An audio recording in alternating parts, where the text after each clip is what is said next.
Welcome to this explainer of a truly reality-bending ancient text, the Drg-Drsya Viveka. Now, right off the bat, I want you to know this isn't just dusty philosophy. No, this is more like a high-stakes psychological scalpel that cuts right to the core of who we are. Just look around you for a second. Your eyes see the world, right? And your mind, well, it perceives what your eyes are doing. But who exactly is watching your mind? Okay, let's dive right into this, because it's like a cosmic Russian doll. External forms are seen by the eye. The eye itself is seen by the mind. And the mind, well, the mind is seen by the eternal witness. But here is the absolute kicker. Everything in the entire universe is an object that can be seen. Everything except the witness.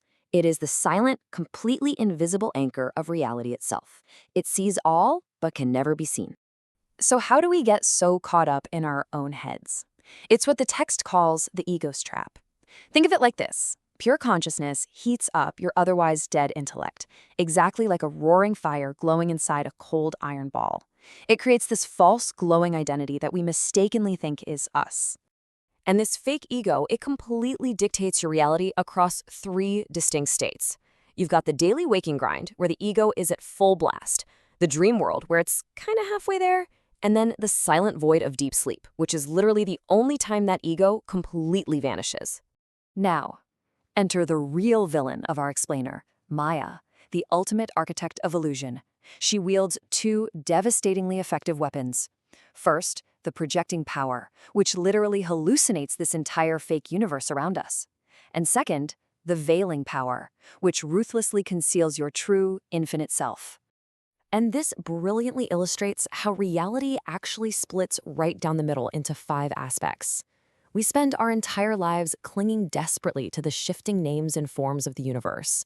All the while, we are entirely blind to the ultimate reality of Brahman, which is pure existence, consciousness, and bliss. But we actually have a tactical weapon against this grand illusion, and it's called Samadhi. The text lays out 6 hyper-specific stages of unbroken concentration. You master focusing internally on objects, ideas, and pure bliss, and then you do the exact same thing externally, completely conquering the outside world. And the results of mastering this? It is absolute metaphysical detonation.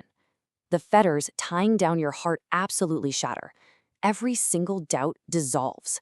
The crushing, accumulated weight of all your past karma is entirely erased. To actually lock in this level of freedom, though, we need to radically dissect the you that is listening to this explainer right now. We're going to break down the embodied being into 3 distinct visions of the self. Right at the bottom, we have the pratibhasika jiva, or the illusory self. Think of this as the fleeting, phantom identity you take on during a dream. The second you wake up, poof, it completely vanishes. Next up is the vyavaharika jiva. This is the empirical self. It's the you fighting the daily grind, taking actions and dealing with consequences. But here's the wild part. To the ultimate reality, this waking life, it's really just a slightly more stable dream. Which brings us to the ultimate reveal, the paramarthika jiva, the real self. This is the silent, eternal witness we talked about earlier. And the staggering, mind-blowing truth? It is fundamentally, literally identical to ultimate reality. So the crucial point is, Tat Tvam Asi, that thou art. You are not that fragile, stressed-out ego. You are the infinite architecture of existence itself. Let's move to and see how this builds, because the visual metaphor here is absolutely stunning. To really grasp the sheer scale of this, picture an endless, undisturbed ocean. Suddenly, the wind of Maya blows, and the water temporarily rises up to become a wave. Then, that wave crashes and fractures into all this complex, fragile foam. The infinite ocean divides into the finite, and suddenly it's entirely lost in the illusion of its own shifting form. But watch what happens when the wind finally dies down. The descent reverses. All that superficial, fragile foam, it dissolves seamlessly right back into the wave. And then, the wave itself surrenders its boundaries. It flattens out entirely, dissolving right back into the profound, undisturbed depths of the infinite water. Now, map this exact same metaphor directly to your own mind. When you wake up in the morning, your dream self, which is the foam, instantly and effortlessly dissolves into your waking empirical self. And through the supreme focus of Samadhi, the ultimate resolution finally occurs. Your waking ego dissolves completely, merging once and for all into the pure, eternal witness. This text is just incredible because it ruthlessly strips away every single delusion we hold about ourselves.